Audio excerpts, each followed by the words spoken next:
அப்ப இதெல்லாம் மிக நிச்சயமாக இப்லீஸுடைய செயல்பாடுகள்.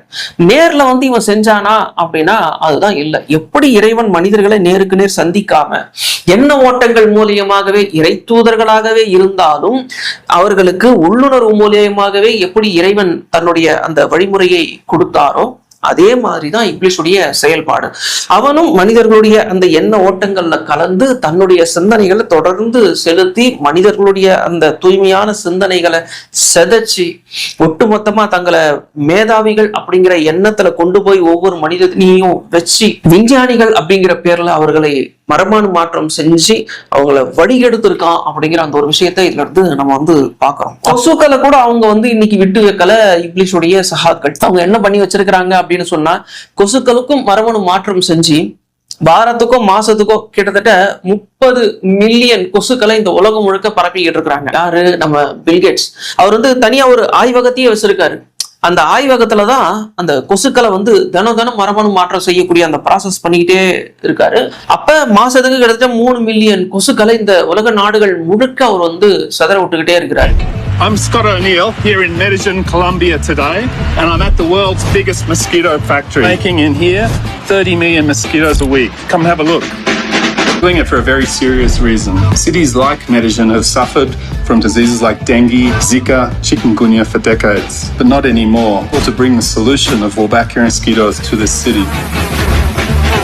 Gets introduced into the mosquito, it stops their ability to transmit dengue. We release mosquitoes that have Wolbachia on their mate, and Wolbachia gets passed into the wild mosquito population. If we're going to control these diseases in tropical cities of the world, it's going to require a lot of mosquitoes. And in this room, we've got a lot of eggs.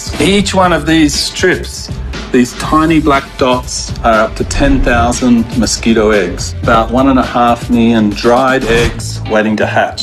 எதுக்காக அப்படி பண்றீங்க அப்படின்னு கேட்டா, இந்த கொசுக்கள் உற்பத்தி பண்ணக்கூடிய வியாதியை வச்சு நாங்க மனிதர்களை பாதுகாக்க நினைக்கிறோம்.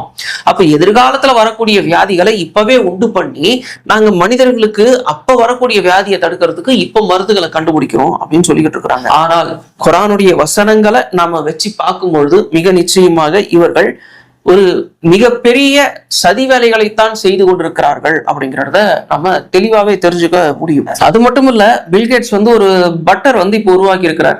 பட்டர் இன்னைக்கு பெரும்பாலும் மேற்கத்திய கலாச்சாரத்தை காப்பி அடிச்சு நம்ம அது மாதிரியே பட்டர் எல்லாம் கலந்து நம்மளுடைய உணவு சாப்பிடணும் அப்படின்னு ஆசைப்பட்டு இருக்கோம் இல்லையா? அது அவர் உருவாக்கி இருக்கிறாரு. இயற்கையான எந்த பொருட்களும் இல்லாம முழுக்க முழுக்க செயற்கையான விஷயங்களை வச்சே உருவாக்கப்பட்ட சுத்தமான பட்டர் இப்ப சோதனைக்கு உருவாக்கி இருக்கிறாங்க. இது 2028 எல்லா இடங்கள்லயும் கிடைக்கிற மாதிரி அவங்க செஞ்சுக்கிட்டு இருக்காங்க. Look, smells and tastes like the butter we're all familiar with, but without the farmland, fertilizers or emissions tied to that typical process. And this butter breakthrough, it's happening right here in Batavia. Their pioneering tech uses carbon and hydrogen to make the stick of butter you see on this plate. It's really just our fat, some water, a little bit of lecithin as an emulsifier, and some natural flavor and color. How? Fats are made up of carbon and hydrogen chains. Replicate those chains without animals or plants. They tell me to simplify. They take carbon dioxide from the air and hydrogen from water, heat them up and oxidize them. The final result? It looks like a wax, like a candle wax at first. But they're fat molecules, like the ones in beef, cheese, or vegetable oils. அப்ப அன்னைக்கு இப்ப நமக்கு கிடைக்கக்கூடிய கொஞ்சம் நஞ்ச நல்ல சுத்தமான அந்த பட்டர் கூட கிடைக்காம போயிடுங்கிறது தான் இந்த இடத்துல நம்ம பாக்குறோம். சரி, இதெல்லாம் அவங்க ஏன் பண்றாங்க அப்படின்னு நம்ம பார்க்கும்பொழுது நம்ம ஏற்கனவே சொன்ன மாதிரி இந்த இப்லீஸுடைய அந்த படைப்பை மாற்றக்கூடிய வேலைகளை இவங்க செஞ்சுக்கிட்டு வர்றாங்க. இதுல நம்ம கவனமா பார்க்க வேண்டிய ஒரு விஷயம் என்னவா இருக்குது அப்படின்னு சொன்னா, இந்த மரபணு மாற்றம் செஞ்ச பயிர்களை நம்ம பயன்படுத்துறது மூலியமாக, நம்ம உண்பது மூலியமாக, அந்த கால்நடைகளுடைய இறைச்சியை நம்ம உண்பது மூலியமாக என்ன மாதிரியான பாதிப்புகளை நம்மளுடைய உடல் சந்திக்குது அப்படின்னு நம்ம பார்த்தோம் அப்படின்னு சொன்னா, அது எல்லாருக்கும் தெரியும். இன்னைக்கு கேன்சர் எல்லாம் கூட இது மாதிரியான உணவு வகைகளால தான் வருது அப்படின்னு நம்ம சொல்றோம். அதையும் தாண்டி நம்மளுடைய சந்ததிகளே வளராத அளவிற்கு அது ரொம்பவும் தீவிரமான ஒரு பிரச்சனையை உருவாக்குது. மனிதர்களுடைய விந்தணுக்கள், அதாவது ஆண்களுடைய அந்த விந்தணுக்களை பொறுத்த வரைக்கும் அது மிக கடுமையான பாதிப்பை ஏற்படுத்துது அப்படிங்கிற விஷயம். இப்ப இந்த அமெரிக்காவுடைய US ஹெல்த் செக்ரட்டரி, அவர் வந்து ஒரு விஷயத்த தகவலை வந்து வெளியிட்டிருக்காரு. அவர் என்ன சொல்றாரு அப்படின்னா, அமெரிக்கர்களுடைய இந்த டீனேஜர்ஸ் இருக்காங்க பாருங்க, இவங்களுடைய விந்தணு எண்ணிக்கை அந்த ஸ்பெர்ம் வந்து மொத்தமே 50% தான் பலமானதா இருக்கு அப்படிங்கிறாரு. இந்த 50% அப்படிங்கிறது 65 வயதான ஆண்களுடைய அந்த ஆற்றலுக்கு சமமானது அப்படிங்கிறாரு. 65 வயசு ஆன ஒரு ஆணுடைய அந்த விந்தணு வந்து தன்னுடைய பலத்தை பாதியாக குறைத்திருக்கும். ஏன்னா அந்த வயசு காரணமா அவங்களுக்கு அந்த குறைபாடு வந்திருக்கும். அந்த குறைபாடு இப்ப யாருக்கு இருக்குதான், இந்த டீனேஜர்ஸ் இருக்காங்கல்ல அவங்களுக்கு இருக்குது. 12 வயசு 13 வயசு 14 வயசு கொண்டவங்களுக்கே வந்து இப்போ 50% தான் ஸ்பெர்ம் கவுண்டிங்கே இருக்கு, ரொம்ப வீக் ஆயிருக்கு அப்படிங்கிறாங்க. அதுக்கு காரணமா அவங்க சொல்லக்கூடியது இந்த மரபணு மாற்றம் செய்யப்பட்ட பயிர்களும் உயிர்களும் தான்.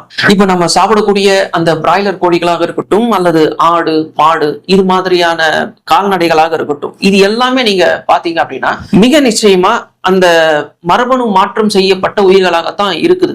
இதை வளர்க்கக்கூடியவங்களுக்கு கூட அது தெரியல. அதாவது மாடு வளர்க்கக்கூடியவர்கள், அந்த பால் வியாபாரம் செய்யறவங்களா இருக்கட்டும் அல்லது மத்தவங்களா இருக்கட்டும், அவங்க என்ன சொல்றாங்க அப்படின்னா, இப்ப மாட்டை வந்து இனச்சேர்க்கை செய்யறதுக்கு வந்து எங்களுக்கு அனுமதி இல்லை. அப்ப இந்த மாட்டை வச்சு வணிகம் செய்யறவங்களுக்கு வந்து என்ன சொல்றாங்க அப்படின்னு பார்த்தோம்னா, இந்த மாடுகளை வந்து இனச்சேர்க்கை செய்யறதுக்கு வந்து எங்களுக்கு அனுமதி கிடையாது. மாநகராட்சியில நம்ம சொல்லிட்டோம் அப்படின்னு சொன்னாக்கா அவங்க வந்துட்டு ஊசி மூலியமா வந்து விந்தணுவை வந்து இதுக்கு செலுத்துறாங்க, இது மூலியமா இந்த மாடு வந்து குட்டி போடுது அப்படிங்கிறாங்க. இதுல நம்ம இன்னொரு விஷயமும் கவனிக்க வேண்டியதா இருக்கிறது என்ன அப்படின்னா, இவங்க ஊசி மூலியமா குட்டியை போடக்கூடிய ஏற்பாடுகளை செய்யறாங்க சரி, ஆனா அந்த மாட்டுடைய உடல் தாகத்தை யார் தீர்க்கிறாங்க? இதுக்கு வந்து யார் பொறுப்பெடுப்பாங்க? இது எவ்வளவு பெரிய ஒரு கொடுமையான ஒரு விஷயம். எல்லா உயிர்களுக்கும் அதோடைய தேவைன்னு ஒண்ணு இருக்கு. அதை நிர்பந்தப்படுத்தி கூடாது அப்படின்னு தடுக்கிறதுக்கு நமக்கு எங்கிருந்து இந்த அதிகாரமும் அனுமதியும் வருது? என்னதான் நம்ம வந்து நம்ம கிட்ட அதிகாரம் இருக்கு, நம்ம அரசாங்கம் நம்ம சொன்னா எல்லாரும் கேட்டுதான் ஆகணும் அப்படின்னு இருந்தாலும் அந்த மாட்டுடைய உணர்வுக்கு நம்ம மதிப்பு கொடுக்கலங்கிற அந்த ஒரு பரிதாபமான விஷயத்தை தான் இதுல வந்து நம்ம தெரிஞ்சுக்கிறோம். அதுக்கப்புறம் ஊசி மூலியமா இந்த விந்தணு செலுத்தப்படுது இல்லையா, இது மிக நிச்சயமா அந்த நாட்டு மாட்டுடைய விந்தணு இல்லை. ஏன்னா அந்த பிறக்கிற குட்டிகள்ல இருந்து அது எது மாதிரியான சாணம் போடுது அப்படின்னு நம்ம பார்க்கும் பொழுது ரொம்ப அழகா அதை நம்ம பார்த்து சொல்லிட முடியும். ஏன்னா நாட்டு மாடு போடுற சாணத்துக்கும் மற்ற மாடுகள் போடக்கூடிய சாணத்துக்கும் நிறைய வித்தியாசம் உண்டு. அப்ப நம்ம இதெல்லாம் பார்க்கும் பொழுது இறைவன் தன்னுடைய சட்டதிட்டங்களை கொண்ட ஒரு ஆட்சி அதிகார நிர்வாகத்தை உருவாக்க ஒரு பக்கம் நினைத்து கொண்டிருக்கும் பொழுது, இன்னொரு பக்கம் இப்லீஷும் அதே வேலையை செய்து கொண்டிருக்கிறான்.